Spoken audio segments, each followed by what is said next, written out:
अस्सलाम वालेकुम। Welcome to my channel learn math with Maryam. उम्मीद करती हूँ आप सब खैरियत से होंगे। क्लास 6 का यूनिट नंबर 6 हमने स्टार्ट किया हुआ है, रेशो एंड प्रोपोर्शन। हमने लास्ट लेक्चर्स में 6A कवर की है और हमने ब्रीफली देखा है रेशो हमारे पास क्या होती है, प्रोपोर्शन क्या होता है, प्रोपोर्शन की टाइप्स देखी हैं। उन्हीं कॉन्सेप्ट की बेस पे हम एक्सरसाइज 6B स्टार्ट करेंगे।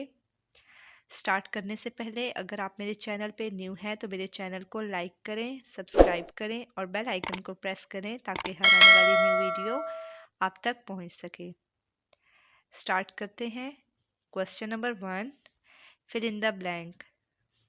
क्वेश्चन हमें गिवन है 2/3 इक्वल, यहाँ ऊपर हमारे पास न्यूमिनेटर में कोई चीज़ गिवन नहीं है और डिनोमिनेटर में 18 गिवन है, इक्वल फिर हमारे पास न्यूमिनेटर में कोई चीज़ गिवन नहीं है और डिवाइड डिनोमिनेटर में 24 है। तो इस क्वेश्चन को हम कैसे सॉल्व करेंगे? हमने क्या करना है, पहले दो टर्म्स को सॉल्व करना है। 2/3 इक्वल टू, ये नोमिनेटर में कुछ भी नहीं है ना, तो -18। पहले इन दो को हम लेकर सॉल्व करेंगे, हमारे पास इस ब्लैंक जो इसका आंसर है वो हमारे पास आ जाएगा।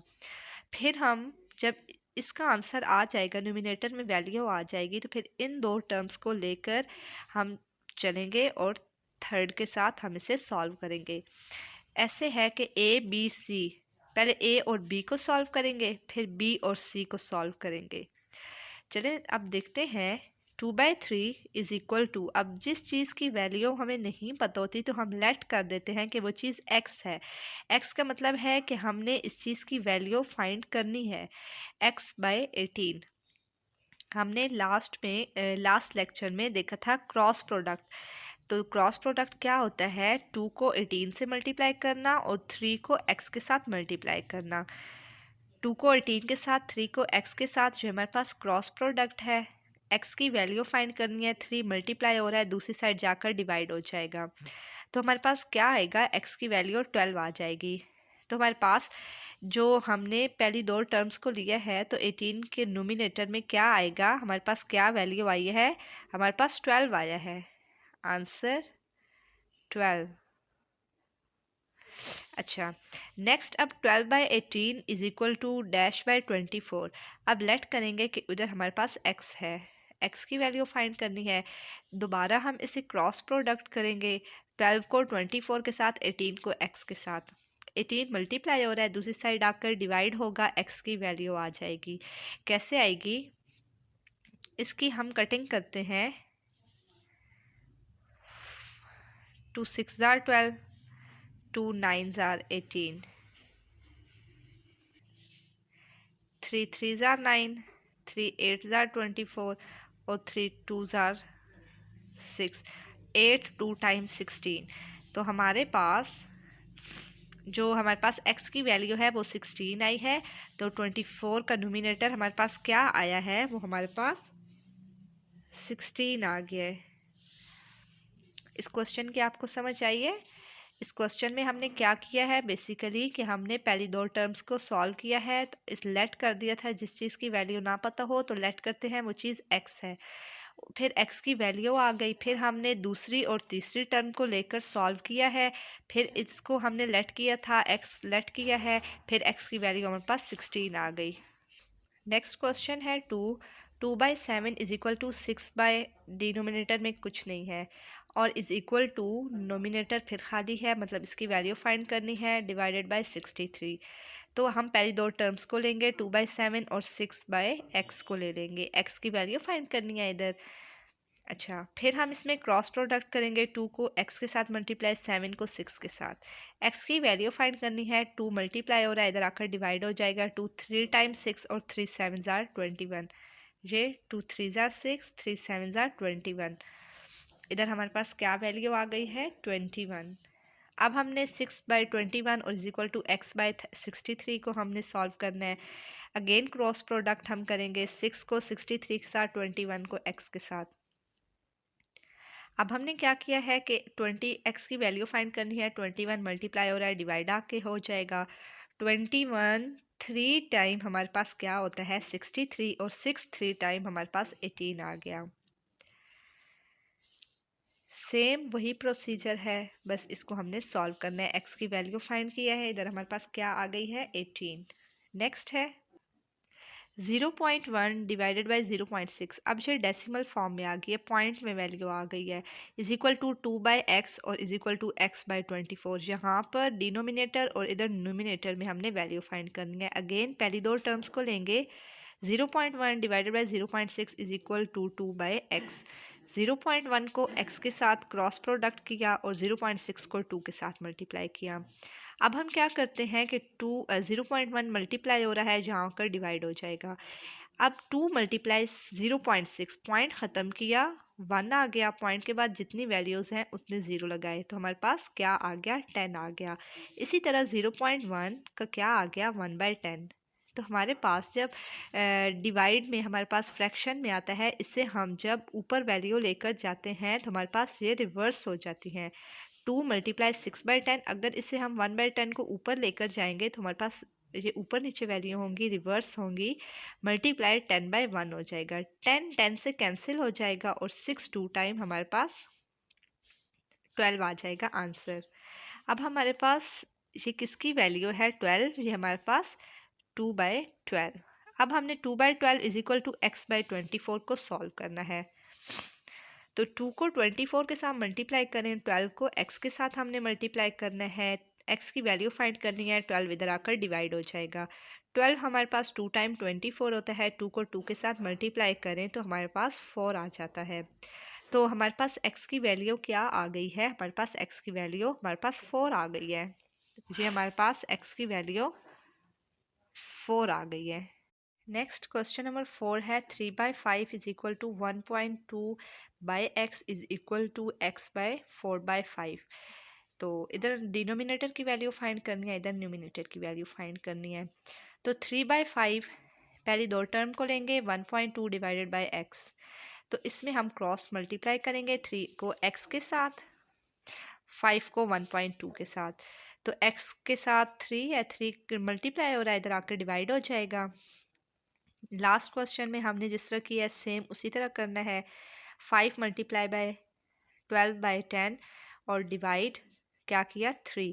अब 3 है ना, तो 3 के नीचे अगर कोई वैल्यू नहीं है तो हम 1 लिख सकते हैं। तो अगर ये 1 हो ना हो कोई फ़र्क नहीं पड़ता, तो इधर मैंने 1 लिख दिया है। तो अब क्या करेंगे, 5 मल्टीप्लाई ये 1.2, पॉइंट ख़त्म हुआ तो 10 आया। अच्छा 5 मल्टीप्लाई 12/10 मल्टीप्लाई, अब 3/1 था, जब ये ऊपर जाएगा तो 1/3 हो जाएगा। 3 4 टाइम हमारे पास 12 होता है, 4 5 टाइम 20 होता है, 10 2 टाइम 20 हो जाएगा। ये इस तरह भी कर सकते हैं, 3 4 टाइम 12, 5 2 टाइम 10 और 2 2 टाइम 4। तो हमारे पास x इक्वल टू 2 आ गया। तो इधर हमारे पास x की वैल्यू 2 आ गई।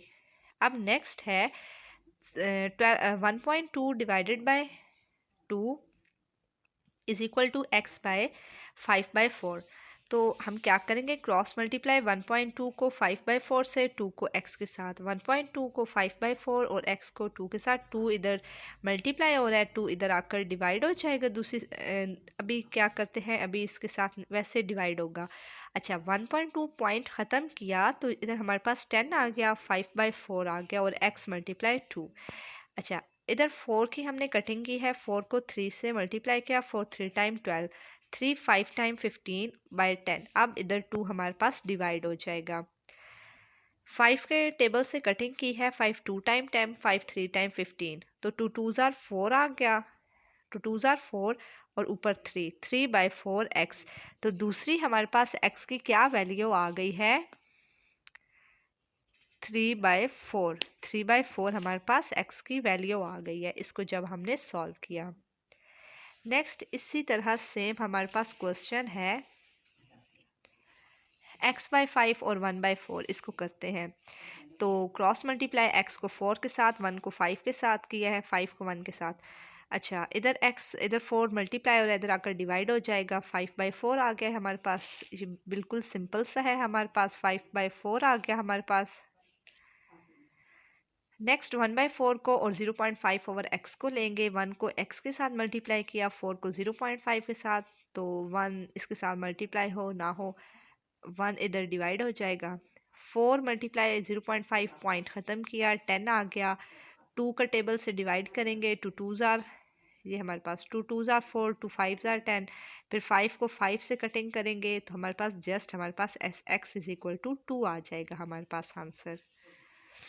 तो इधर हमारे पास 2 आ गया। अब हमारे पास जो क्वेश्चन 1 जो था वो सारे क्वेश्चंस तकरीबन हमारे पास 5 थे और एक जैसे एक मेथड से करने वाले थे। इसमें बेसिकली आपको टेबल्स आते हों तो ये क्वेश्चंस बहुत इजी हैं। इसमें जस्ट क्या करना है, पहली 2 टर्म्स को लेकर सॉल्व करना है, फिर दूसरी और तीसरी को लेकर सॉल्व करना है, और जो हमारे पास एक्स है मतलब कि जिस की वैल्यू गिवन नहीं है तो वो हमने वैल्यू फाइंड कर लेनी है। नेक्स्ट क्वेश्चन है question number 2। The ratio of two quantities is 2:7। वो कह रहे हैं कि दो चीज़ें हैं, उनकी क्वांटिटी है 2:7। If the first quantity is 28, कि अगर हमारे पास जो पहली क्वांटिटी है वो है 28, तो सेकंड हमारे पास क्या होगी।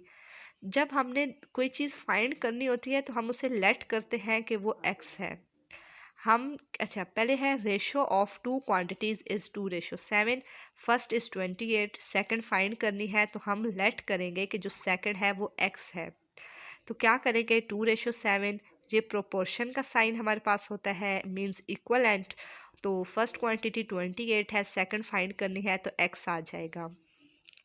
आगे हमारे पास सेम उसी तरह है जिस तरह हमने क्रॉस प्रोडक्ट अभी पिछले क्वेश्चंस में किया है।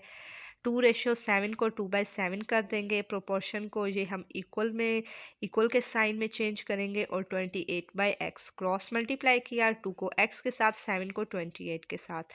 तो 2 इधर मल्टीप्लाई हो रहा है, इधर आकर डिवाइड हो जाएगा।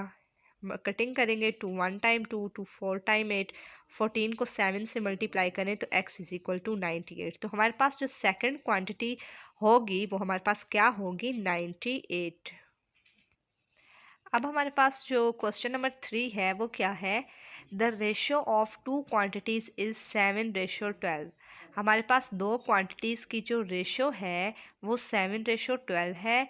If the larger one is 84, वो कह रहे हैं कि हमारे पास जो बड़ी है वो अगर 84 होगी तो जो फाइंड द अदर हमने स्मॉलर फाइंड करनी है। तो जो चीज़ फाइंड करनी है उसे हम x कहते हैं। Let smaller quantity is x। तो रेशो टू क्वांटिटीज़ की 7:12, लार्जर हमारे पास क्या गिवन है 84, और स्मॉलर फाइंड करनी है मतलब x। सेम उसी तरह जैसे हमने क्वेश्चन नंबर 2 किया है, 7:12 प्रोपोर्शन x:84। तो हमारे पास 7:12 आ गया, 7/12 आ गया इज इक्वल टू x/84 आ गया। इधर हमारे पास 7:12 है, 7 हमारे पास स्मॉलर वैल्यू है, 12 ग्रेटर वैल्यू है। तो इस वजह से जो हमारे पास स्मॉलर क्वांटिटी हमने लेट की है x, वो हम x पहले लिखेंगे, और जो हमारे पास लार्जर है वो हम बाद में लिखेंगे। तो अब 7/12 आ गया और x/84 आ गया। क्रॉस हम इसे क्रॉस मल्टीप्लाई करेंगे, क्रॉस प्रोडक्ट होगा 7 को 84 के साथ, 12 को x के साथ। x की वैल्यू फाइंड करनी है, 12 मल्टीप्लाई हो रहा है तो 12 डिवाइड हो जाएगा। तो 7 मल्टीप्लाई 84 और 12 डिवाइड हो गया। अब हमारे पास जो 12 का कटिंग करें तो 12 हमारे पास 7 टाइम 84 होता है, 7 7 टाइम 49। तो हमारे पास जो हमारे स्मॉलर क्वांटिटी की जो वैल्यू आई है वो हमारे पास 49 आई है।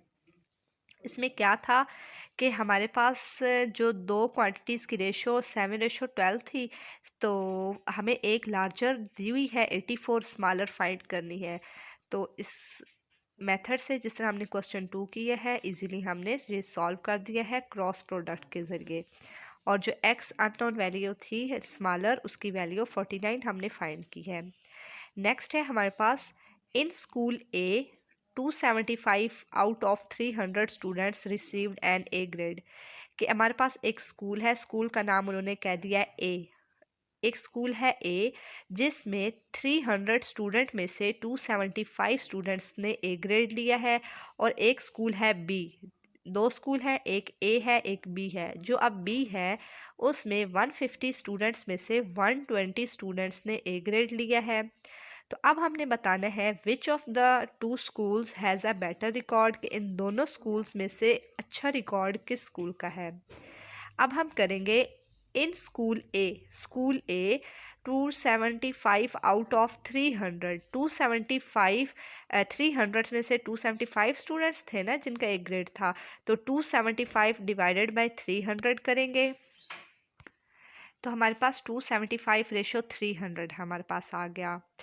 तो फ्रैक्शन में हो तो प्रोपोर्शन में हमने किया है 275 रेशो 300, डिवाइड किया हमने 5 से तो 55 रेशो 60। दोबारा हम दोनों की कटिंग 5 से करेंगे तो 11 रेशो 12 हमारे पास आ गया।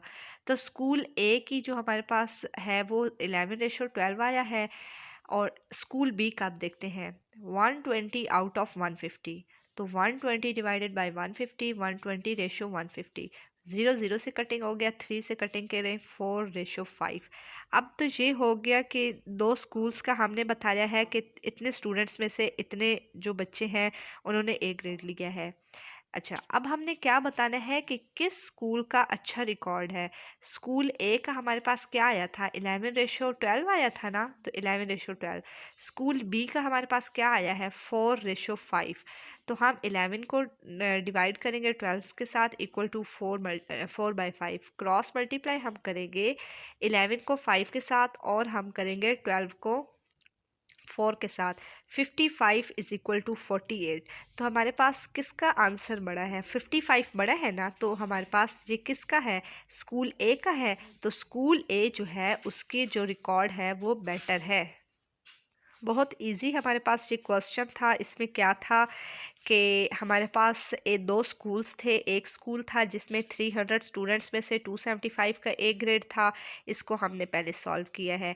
फिर दूसरा स्कूल बी था जिसमें से 150 स्टूडेंट्स में से 120 का ए ग्रेड था, इसको सॉल्व किया है। फिर इन दोनों को कंपेयर करके हमने बताया है कि कौन सा स्कूल का बेटर रिकॉर्ड था। तो हमारे पास किस स्कूल का बेटर रिकॉर्ड आया है, 55 ए का है, तो स्कूल ए का बेटर रिकॉर्ड आया है। तो इस एक्सरसाइज के मैंने यहाँ पर आप लोगों को 4 क्वेश्चंस करवाए हैं। बहुत इजी क्वेश्चंस हैं। इन क्वेश्चंस की आप प्रैक्टिस करें रफ पर, इन क्वेश्चंस को समझें। तो आज का जो मेरा लेक्चर है वो यहीं तक है। बाकी जो क्वेश्चंस हैं वो इंशाल्लाह हम नेक्स्ट लेक्चर में कवर करेंगे। तब तक के लिए अल्लाह हाफिज़।